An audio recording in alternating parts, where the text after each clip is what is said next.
Hello friend, नमस्ते, प्रणाम। आज मैं आप लोग के बीच में बहुत ही प्यारा सा गीत लेके आई हूँ। विवाह गीत है। गीत पसंद आए तो आप लोग गीत को ज्यादा से ज्यादा शेयर करना और चैनल को सब्सक्राइब कर लेना। बहुत ही प्यारा सा गीत आप लोग के बीच में लेके आई हूँ।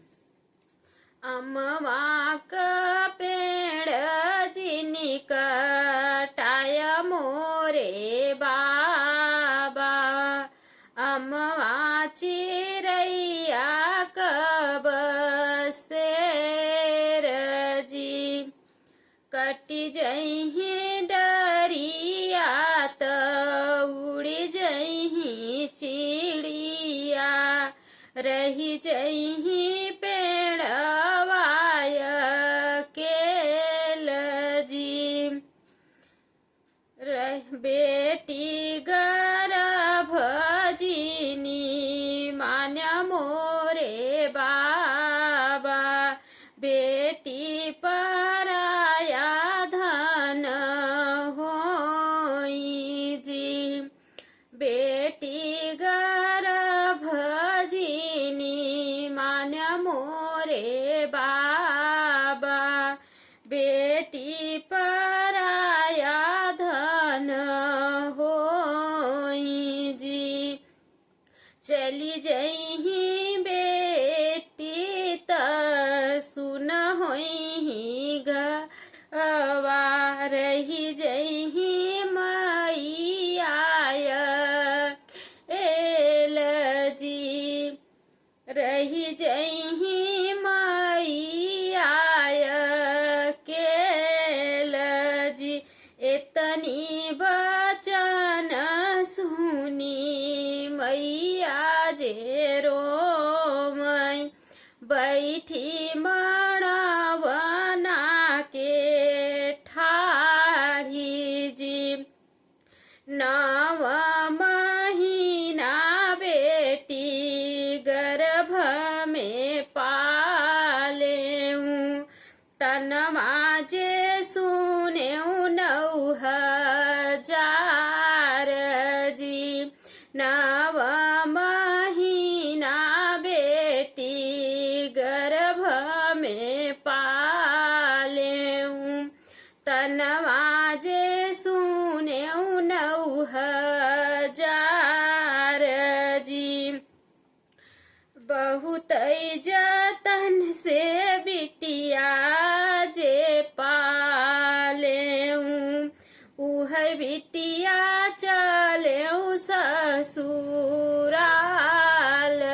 जी, बहुत जतन से बिटिया जे पालेऊ, उह बिटिया चलेऊ ससुराल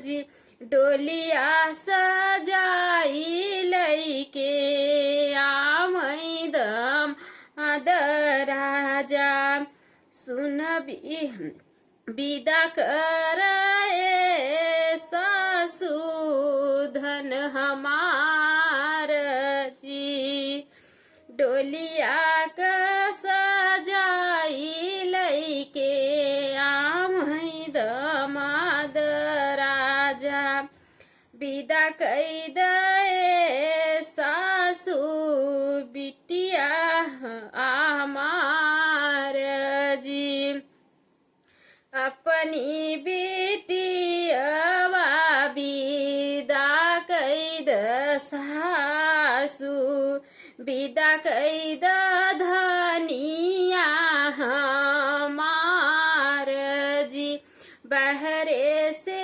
आमई भैया हो कवाने रामा, बरई लागे आखियन से नीर जी, बह लागे आखियन से नीर जी, विदा कई दे भैया अपनी बहिनिया, विदा कई द धनिया हमार जी, जमने बहिन संग खेलेऊ आंगन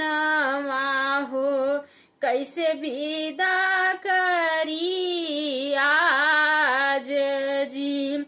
दुअरा पे बैठा रो मई पापा एक मन रामा, मैया आंगनवा में ठाड़ी जी। बहिया पहक रो माई दुलरू बीरनवा,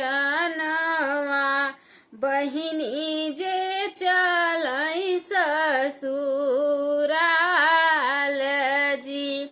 बहिया पकड़ी रो माई दुलरू बीरनवा, बहिनी जे चली ससुराल जी। गीत पसंद आए तो प्यारा सा कमेंट जरूर करना। मिलते हैं नेक्स्ट वीडियो में, तब तक के लिए जय श्री कृष्ण, जय श्री राधे।